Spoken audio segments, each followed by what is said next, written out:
News Chhatarpur. MP सरकार द्वारा corona की गाइडलाइन में छूट मिलते ही अब प्रशासन भी सख्ती के मूड में आ गया है। छतरपुर में ऐसी सख्ती आरटीओ विभाग द्वारा शुरू कर दी गई है। आज स्वयं अतिरिक्त परिवहन अधिकारी सड़क पर उतरकर टैक्सी वालों के परमिट चेक करते नजर आए। उन्होंने जिन टैक्सी वाहनों के वैध परमिट और दस्तावेज मौके पर नहीं पाए गए उनको आज जब्त कर लिया है और उन्हें बोला गया कि वह अपने वैध दस्तावेज दिखाएं और टैक्सी ले जाएं। अतिरिक्त परिवहन अधिकारी ने बताया कि केंद्र सरकार ने कोरोना की वजह से 1.5 साल से परिवहन कर रहे वाहनों को छूट दी थी, पर छूट अब समाप्त हो गई है, इसलिए अब सभी वाहनों के पास वैध दस्तावेज होना अनिवार्य कर दिया है।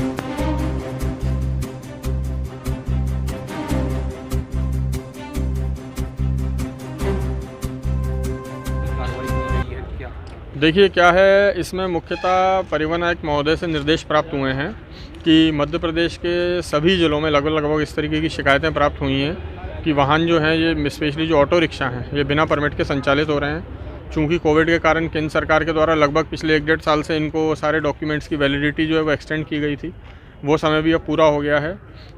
इस संबंध में माननीय उच्च न्यायालय जबलपुर में जो है एक रिट पिटीशन भी लगी हुई है। उस रिट पिटीशन के पालन के उसके ऊपर परिवहन आयुक्त महोदय के द्वारा सबको निर्देशित किया गया है, समस्त परिवहन अधिकारियों को भी, कि आपके क्षेत्र अंतर्गत जितने भी ऐसे ऑटो संचालित हो रहे हैं जिनके परमिट वैलिड नहीं हो उन सभी वाहनों के ऊपर तत्काल कार्रवाई की जाए और उसकी सूचना हमें माननीय न्यायालय में भी प्रेषित करनी है। लगभग कितने वाहनों पर कार्रवाई की गई है? देखिए हाँ, लगभग हमने 25 से अधिक वाहन जो है यहाँ पे अभी लाके आरटीओ ऑफिस में अभी हमने जब्त किए हैं। ये ऐसे वाहन हैं जिनके पास में अभी कोई डॉक्यूमेंट साथ में नहीं थे। इन सबको ये निर्देशित किया गया है कि जिस भी वाहन के पास में जो भी वैलिड डॉक्यूमेंट्स होते हैं वो लेके आएँ। यदि उनके डॉक्यूमेंट वैलिड होंगे तो उन वाहनों को छोड़ दिया जाएगा। यदि डॉक्यूमेंट्स वैलिड नहीं होंगे, परमिट नहीं होगा, फिटनेस नहीं होगी या अन्य कोई वाहन नहीं होगा तो जो भी नियमानुसार कार्रवाई है वो की जाएगी इनके ऊपर। कई ऐसी भी टैक्सी हैं कि अन्य जगह का परमिट है और हाँ, ऐसा भी कुछ मामला देखने में आया है कि कुछ वाहन ऐसे भी हैं कि उन पर परमिट किसी और क्षेत्र का है और वो किसी भिन्न मार्ग पर वाहन का संचालन कर रहे हैं। तो ऐसे समस्त वाहनों के ऊपर भी जो भी मोटर व्हीकल एक्ट के अंतर्गत कार्रवाई है वो की जाएगी।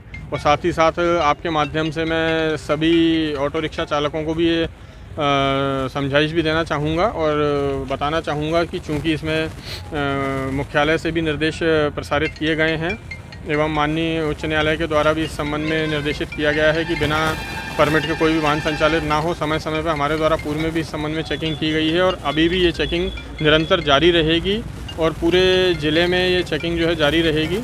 अतः आप सब लोगों को निर्देशित किया जाता है कि जिनके भी डॉक्यूमेंट्स इनकम्प्लीट हों उनको पूर्ण करें, वाहन ओवरलोडिंग करके ना चलाएं।